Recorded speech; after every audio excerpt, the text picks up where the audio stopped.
গতকাল রাত থেকেই গুঞ্জন ছিল বিসিবির নির্বাচন থেকে সরে দাঁড়াতে পারেন তামিম ইকবাল। অবশেষে সেটি সত্যি হলো। আজ বুধবার মনোনয়ন প্রত্যাহার করেছেন তিনি।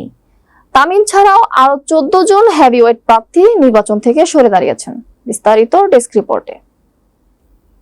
প্রার্থিতা প্রত্যাহার করে বিসিবি ছাড়ার আগে গণমাধ্যমকে তামিম বলেন, আপনারা বলেন ফিক্সিং বন্ধ করেন ক্রিকেটে, আগে নির্বাচনের ফিক্সিং বন্ধ করেন, এরপর ক্রিকেটের ফিক্সিং বন্ধ করেন। এটা কোনো ইলেকশন ছিল না। বাংলাদেশের ক্রিকেটে এই ইলেকশন কালো দাগ হয়ে থাকবে। বিসিবি নির্বাচন ঘিরে যা ইচ্ছে তাই করা হচ্ছে, এটা সুন্দর প্রক্রিয়া হতে পারে না। তার আগে তামিম বলেন, আপনারা জানেন যে আমরা আজকে আমাদের নমিনেশনটা প্রত্যাহার করেছি। আমি সহ প্রায় 14-15 জনের মতো প্রত্যাহার করেছি এবং কারণটা খুবই পরিষ্কার। এখানে আমার কাছে মনে হয় না যে আজকে খুব ডিটেলসে বা ব্যাখ্যা করে আপনাদেরকে কোনো কিছু বলার আছে। আমি শুরু থেকেই একটা কথা বলে আসছি যে ইলেকশনটা কোন দিক দিয়ে যাচ্ছে বা কিভাবে হচ্ছে, এই জিনিস নিয়ে আপনারা সবাই এখন পরিষ্কার।